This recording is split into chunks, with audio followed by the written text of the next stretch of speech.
अस्सलाम वालेकुम रहमतुल्लाहि वबरकातुहू। मैं राशिद शरीफ, अब तो टीआरएस सीनियर लीडर हूँ। केसीआर साहब के बारे में कुछ बोलना चाह रहा हूँ। केसीआर साहब जो स्कीमां लेके आए हैं,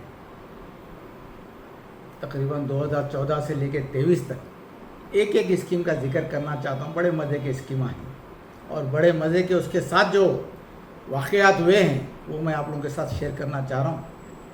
एक आसरा स्कीम आई थी जिसमें है सो ज़ईफ़ों के लिए, बेवाओं के लिए और अपाहिज लोगों के लिए एक स्कीम थी वो।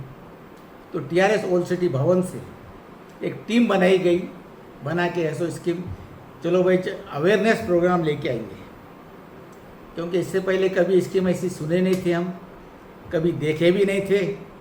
पब्लिक के लिए जो स्कीम जो केसीआर साहब निकाले हैं, देखेंगे क्या रिएक्शन होता। गए, डोर टू डोर गए, तकरीबन 40-50 की टीम थी, उसमें लेडीज़ भी थे, जेंट्स भी थे, बच्चे भी थे।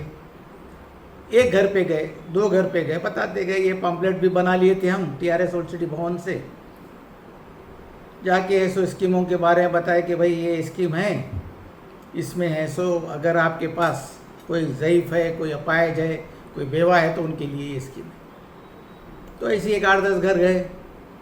उसके बाद एक घर आया, वहाँ पे खटका मारे तो एक ज़ईफ़ आदमी की आवाज़ आई, ज़ोरदार आवाज़ आई। तो मैं बोला भैया ज़रा बाहर आओ, थोड़ा बात करना है। कहाँ से आए, अंदर से पूछे वो। तो बोले कि भाई पार्टी ये गवर्नमेंट है हमारी टीआरएस, तो गवर्नमेंट की तरफ से कुछ स्कीम आए हुए है, तो वो स्कीम के सबको तफसील बताना है।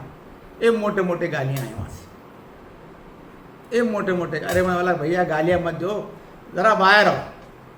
तो लुंगी पे और बनियन पे वो बाहर आए, आके बोले कि कौन सी गवर्नमेंट दी जो अब तक जो तुम लोग देने वाले, उनको बताए। उसके बाद उनकी बीवी भी आए, तकरीबन 70 साल के थे सही, उनकी बीवी 65 साल के थे होंगे। वो बार बार हमको इशारा कर रहे थे ज़रा खामोश हो जाओ। तो मुसलसल हमको गालियाँ दे रहे थे, गालियाँ दे रहे थे। उसके बाद स्कीम बताए, थोड़ी देर सुने, उसके बाद बोले चलिए चलिए बहुत हो गया, चलिए। तो उनकी बीवी से पूछा क्या बात है, इतना गुस्से में है, कौन है इन्हों और क्या करते थे। तो वो बोले कि ड्राइवर थे, आँख से है सो नज़र कमज़ोर हो गई, तो सेठ उनको निकाल दिए, तब से घर में है और कुछ कामकाज नहीं है, और घर में हमारे पास पैसा भी नहीं है और हमारी औलाद भी नहीं है।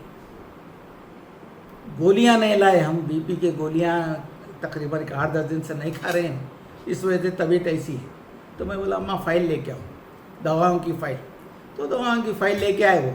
तो बच्चों को भेज के मैं दवा मंगाया, दवा मंगा के उनको दिए। तो गुस्से में वो थैली पकड़ के अंदर चले गए। 3 महीने के बाद वही शख्स एक 1.25 किलो का मिठाई का डब्बा लेके टीआरएस ओल्ड सिटी भवन में खड़ा हुआ है।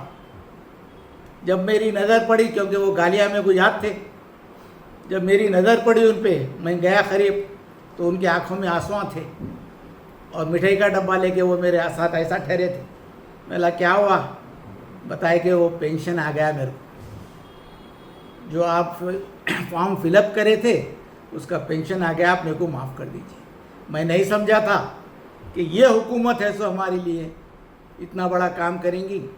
आज हमारे को दवाओं के लिए भी और हमारे फल फूल के लिए, फ्रूट के लिए भी अल्हम्दुलिल्लाह पैसे मिले। तो ये केसीआर का बड़ा कारनामा।